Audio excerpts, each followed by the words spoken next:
अच्छा ये बताइए, आपके पिताजी यहाँ रहे, सूदानिया रहे, बहुत सामाजिक सेवा उन्होंने किया, और इस वक्त जो आज का परिवेश जो चल रहा है, लॉकडाउन चला 4 महीने तक, और इस समय आपने ग्राम सभाओं में बहुत सारी व्यवस्थाएं की, लोगों को गरीब जो हैं उनके लिए भी सुविधा ने आपने उपलब्ध कराया, तो किस तरह की सुविधा आपने उपलब्ध कराई?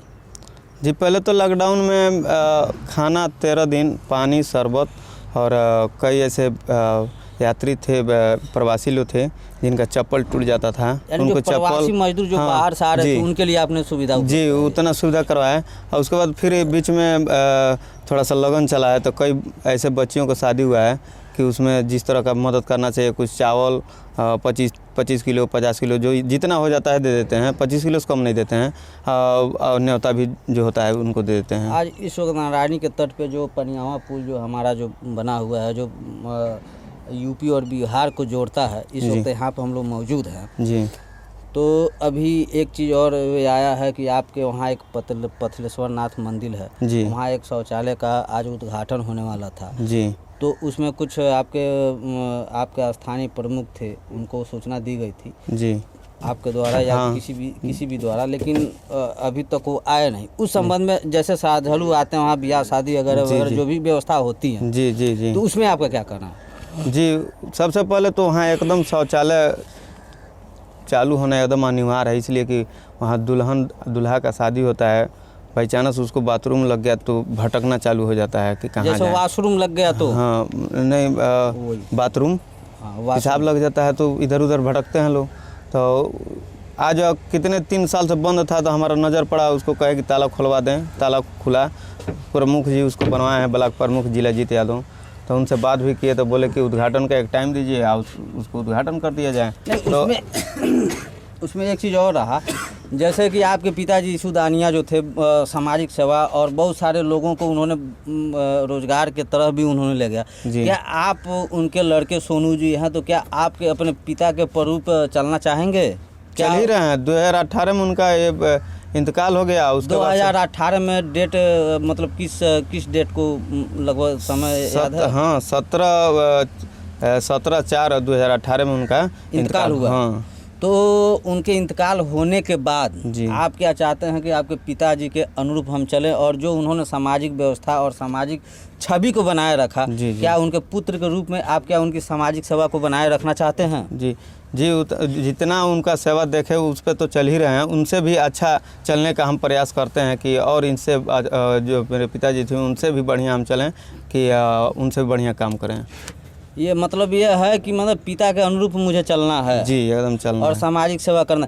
जैसे एक आता है गांव समाज में, ये भी एक व्यवस्था आती है कि ये एक सामाजिक व्यवस्था या जो भी कर रहे हैं इनको चुनाव लड़ना हो या ऐसा भी लड़ना, लेकिन चुनाव लड़ने का मतलब यही नहीं होता कि हम चुनाव जीतें और किसी को परेशान करें। चुनाव लड़ना जितना या ग्राम प्रधान होना या प्रतिनिधि होने का मतलब ये होता है कि हम सामाजिक व्यवस्था, गवर्नमेंट की जो भी व्यवस्था आती है, आम जनता तक हम पहुँचाएँ और आम जनता को सरकार की सारी सुविधा उपलब्ध कराएं। जी, ये समाज सेवा और प्रधान प्रतिनिधि या प्रधान या चेयरमैन या जो भी विधायक MLA भी उनका ये कर्तव्य। लेकिन आज इस वक्त ये नहीं देखा जा रहा है कि ये लोग आम जनता तक की सुविधा पहुंचाएं।